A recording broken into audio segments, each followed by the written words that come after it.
Welcome to the Totally Awesome Fishing Show. This one is going to be a bit of a double whammy for you. First off, guys, is going to be some sea fishing, some boat fishing. Just regular fishing. It shows you what we do on ordinary fishing trips when we're not making a specific film, just going fishing, taking the cameras.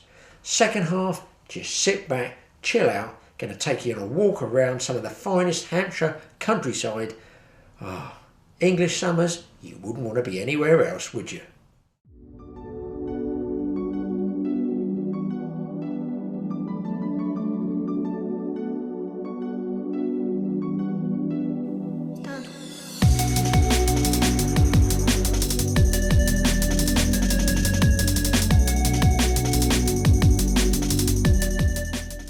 I run my boat, High Sea Drifter, about 15 miles down the coast to the Bognor banks of Sussex, and we were fishing with various different rigs, and Wayne had a spreader bar rig on there, and one of the first fish we got up was indeed the place, which is what we go to those Bognor banks for. If it's a big place, you can keep it for eating. If it's a smaller one, you can put it back. No reason to keep them all. But then he got something really weird on the spreader bar rig.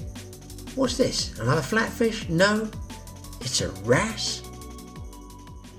Okay, we've just drifted over the top of the bank, which is why we've got a ballan over the rough ground. Quite a nice fish, you know, £3.5, possibly £3. But just over the other side of it, we're picking up mussels on the line, so we know we're on the right ground. But we've just gone over the bank, is why we picked up this wrasse. And I'll get him back. I'm over at the bottom of it for a little bit, but well, a little dab. It's a flatty, isn't it? Yeah, what's that one? Little dab. And those teaspoons are up there. he's got the whole cutlery set. They don't mind it, do they? Let's face it. Little tiny dab. Pretty little fish. That's 3 species. Yeah. Place, wrasse, dab. There you go. Nice job. They're eating all the coral off the barrier reef, and they are giant starfish. Well, the mussels basically they move along, and they can move over a mussel bed in a line almost and leave nothing behind them, nothing in their wake. They're very, very vociferous feeders on the mussels. This is what you don't want to find when you're fishing mussel beds, because these things are vociferous feeders on mussels. They don't leave much behind them either. They work their way like a blanket across the mussel beds, and what they leave behind, unfortunately, is shells, empty shells, because well, they're not what you want to see, that's for certain.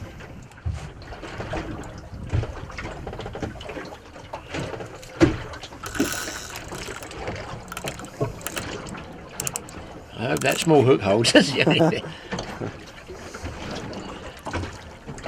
got that ray look about it, and a sort of heavy. Yeah, it has. It has. And of course, like you say, you only want to see what it is at least.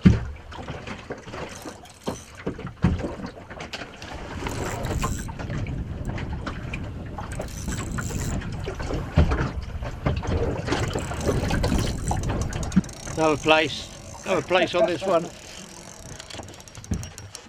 It's a bite. There he goes. I hope he should have stayed on that side of whole squid. Well, it looks like a hound, and I've got a little flatty as well on that spreader rig. A double whammy. Yeah, I didn't really want the hound on it. I really didn't want the hound on it. And that's going to go crackers, I think, in a minute. With a little fine wire hook. It is, you're right. I think it's a dab, isn't it? Dab or a small place, maybe. Looks like a dab from here, though. That is the effectiveness of a spreader rig. You don't know what you're going to get. No, we've got another line there. I was only down for about 5 minutes, if that. I've got the rod with my knee. You got the rod, have you? Yeah, with my knee.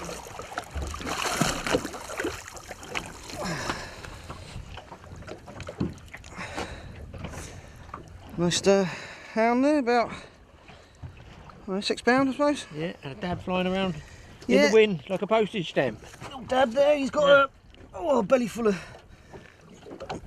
small mussels. One look of him. Well, we got the fish hooked up. Trying to photograph Wayne's smoothhound. He's double trouble with that dab and smoothhound. And I don't know what this is. I don't know whether it's a smoothhound or not. It's coming in a little bit what I call lumpy and heavy. I'll get it around these other lines and I should be clear. It feels heavy. Maybe it's a thornback, but it's a good job we moved because the place weren't on the bite at the other spot, and this is one of Wayne's sort of backup spots, and it looks like the move was worthwhile. He's stripping me out there. It's definitely some form of ray, this one. If it's a thornback, I definitely don't want to lose it because I haven't had a really big thornback. They still get thornbacks around, Wayne, or are they tougher now? There's not as many of the big ones about as there used to be. At one time there was you'd get a couple of sort of 14-15 pound fish a year. Oh really? Big as that? Yeah. Yeah, definitely, especially around the Nab area. But there's plenty of thornbacks around still, sort of, but they're a lot smaller stamp. You know, sort of 4 to 8 pound range. And it's a shame, really. I don't know why the bigger ones don't seem to be. Well, there's my leader's coming up now. Let's see my leader. Let's see if it's a. It's definitely heavy. It's a good thornback if it's a thornback. There's my lead. Can't see the fish still. Oh, it's big, whatever it is. Nice fish. That's not a thornback, is it, Wayne? That's a blonde. Blonde. Oh yeah, he'll do. Oh, he's on my plastic spoon. Oh no. How big's the hook? Oh god. Let's try and get him up a bit more. Oh, it's a lovely looking fish. You can't get away from these blondes. That is a big. Oh, he's got it. He's got it. Just peck him out gently. Oh yeah. Oh yes, please. Well, I'll tell you what, folks. It's not a place, but it's a good job it's not. I reckon that might go doubles on it, won't that one? Won't be far off. Yeah, and there, male fish. This one got the claspers. There's the plastic teaspoon. Still spinning.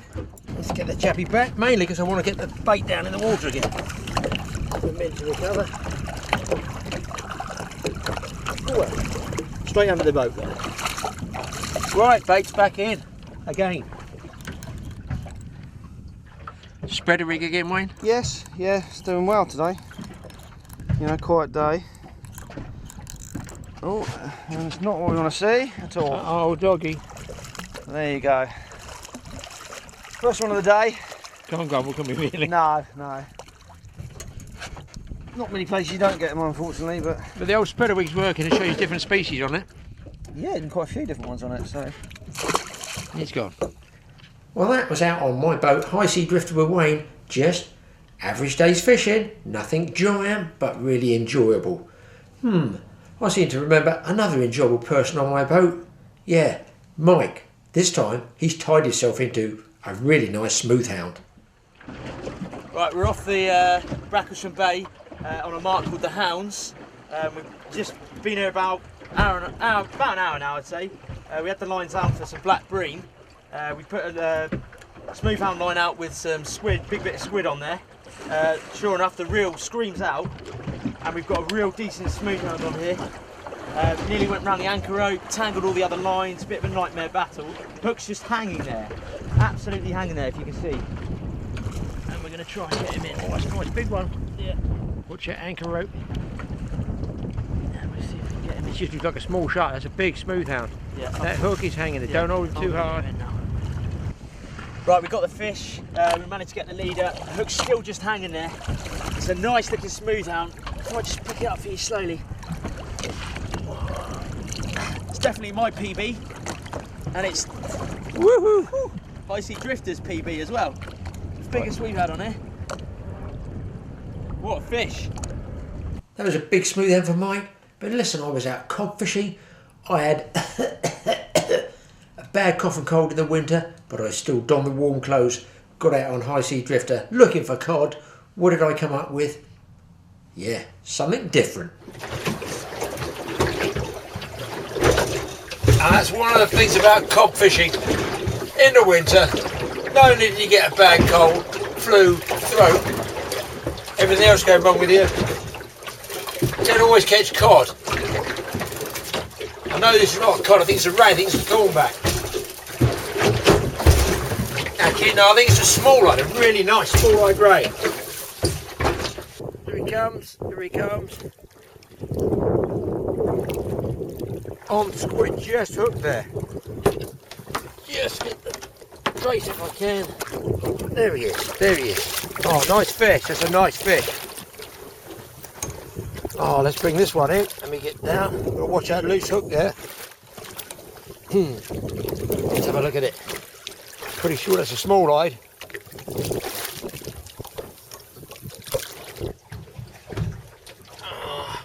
Good fish in the winter, freezing cold. I've run out of paracetamols. Come on. Oh yeah, nice small line. Let's get it untangled and get it in and show it to you. I'll tell you what, it's not a cod, but check it out, it is not a bad old fish, is it, eh? That is not a bad one. Look at that. Beautiful one. And that's the bonus of cod fishing. You just don't know what you're going to get. Wayne's outside, he's had a 15-pound ungulate load, and on top of that, an 8.5-pound bass. So, for a cod fishing session in the winter, one cannot deem it a failure with fish like this. Oh my God.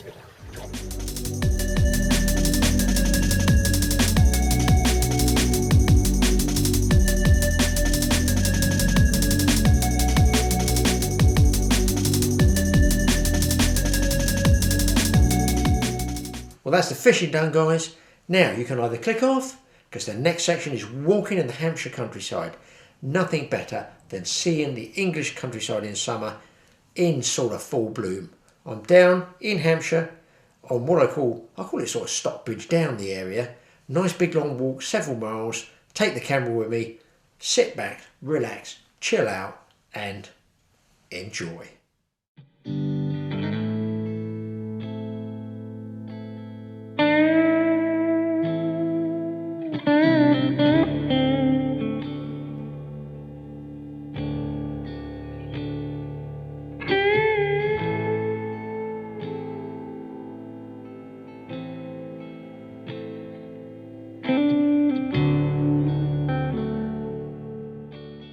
Well, you only have to come about 300 or 400 yards down this bridleway, and already you lose the sound of the urbanisation, the traffic, the town, and you're in the peace and quiet of Hampshire countryside.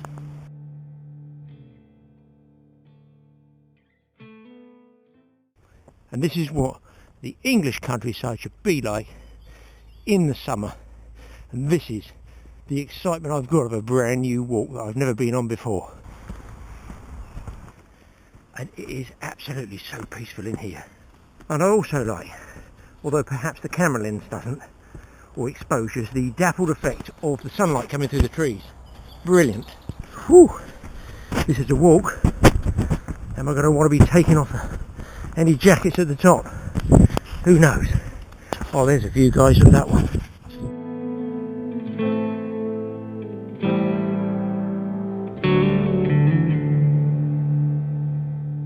Right, I'm starting off on another leg, hopefully away from the main traffic area and back out in the countryside. And as far as I know, it's exciting this, isn't it? As far as I know, I'm following Penny Lane.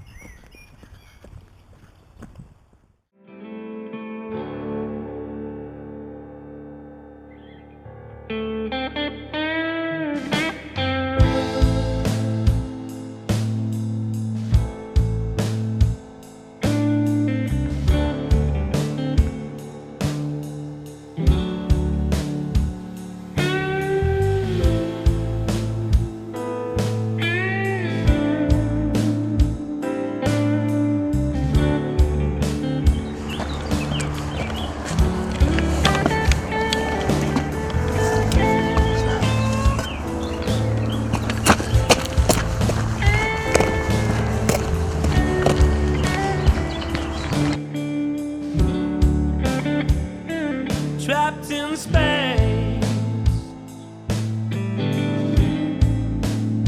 still living every day in a positive way.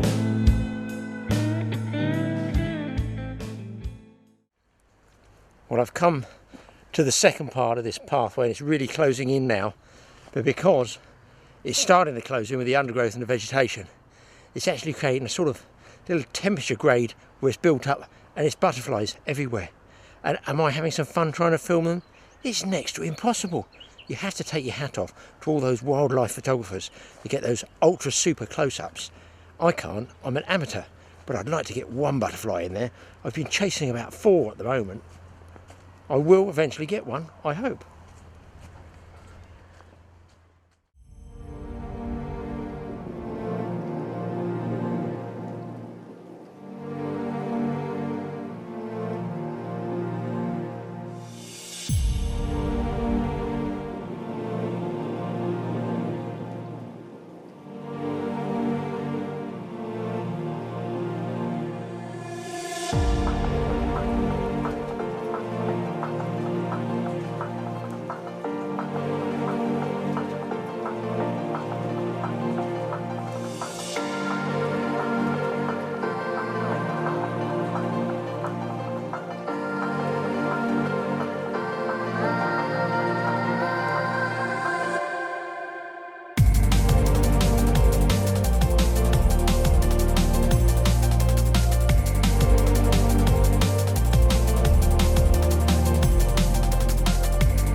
Now I'm here at one of the crossroads, just taking in the absolute immense expanse of open space here, and I can stand here and I can smell the oilseed rape, which is in bloom at the moment, because the wind's quite strong. It's coming from the southwest, and I'm looking for a field, and I see the field.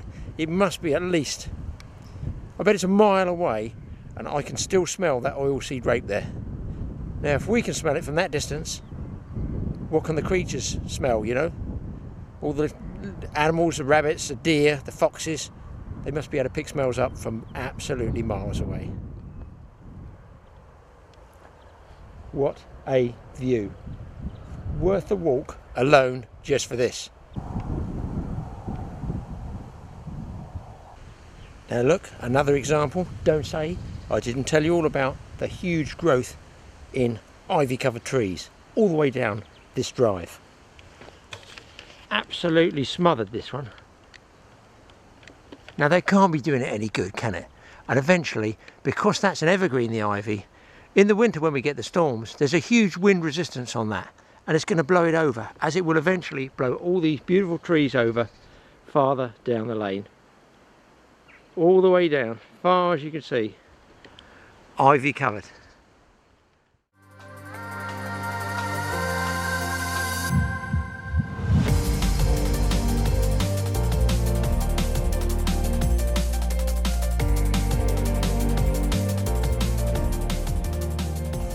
Well, I guess I'm about halfway through.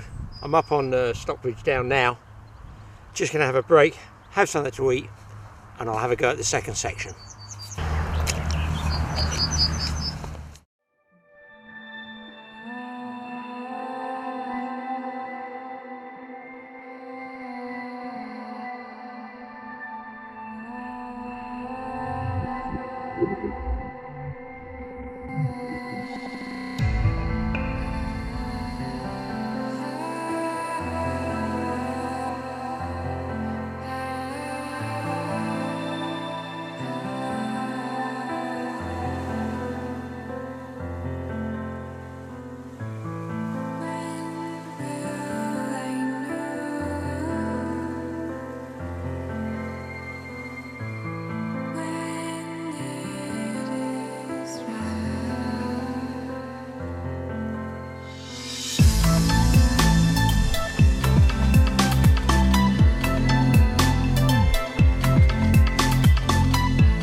Well, I've walked right around the base of the down, and the little printout I had that the guy gave me left me in a little bit of a quandary. Here we are again, a junction in the road. Which one to take?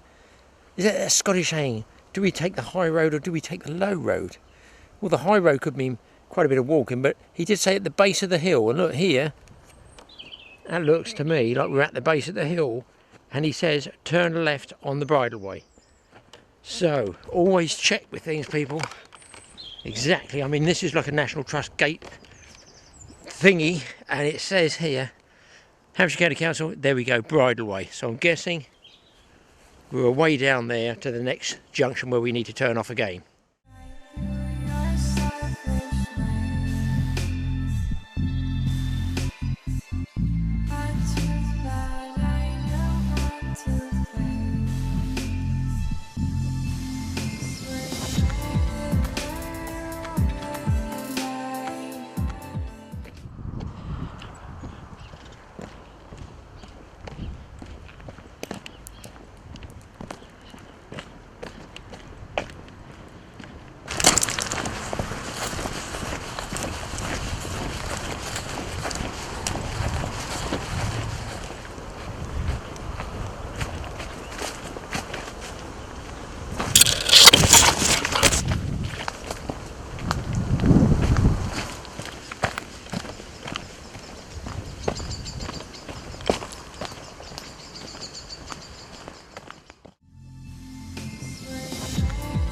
It was then that something caught my eye just in the corner of the bushes. It was indeed a blackbird, but he was in a bit of a shocking state. I'd already seen a squabble with a magpie there and didn't realise it was a magpie trying to kill the blackbird. You can see the feathers of the magpie in the blackbird's beak. He's obviously badly injured, and that's why I don't like magpies. I figure they should all be shot. Wow, now this is interesting, really interesting. I told you all about those ivy covered oak trees and that. Well, this is what they're doing down here with those lovely beech trees back up there, making a beautiful green canopy. Just look what they've done here. As you can see, they've chopped right through, and this is how you should do it, cut right through the ivy here to here, so it can't grow. This will die and fall back. I've done this in my own garden as well on trees, and that takes a long time to die off there, but hopefully that will save the tree. Of course, this is all down here is going to grow again unless you put a cut in it with some poison, some proper tree root killer. That's what I did. But there you can see, thankfully somebody's attacked this ivy, and it's going to get, well, give that tree a lot more life. So people out there obviously are aware of the damage ivy can do, especially the beautiful trees like these beech trees. Now this one assume was done perhaps a year before, and you can see how it's all died back. It's been cut the same, exactly been cut right through there, and there you can see all the ivy's dying off, which is absolutely the best thing that can happen to it. Well, that's really made my day, you see. And you can see here, this is what I'm talking about. Look at the ivy here, along the edge there, all the way down here. I'll just zoom in there, and I just look there. On the left is the ivy covered trees, on the right are these beautiful beech trees, but they are also under attack. Look how that one is being absolutely choked off by the ivy. But thankfully, I don't know, whoever's doing this is doing a good job cutting that ivy back from the base. Hopefully these trees will be here for another 100 years or more.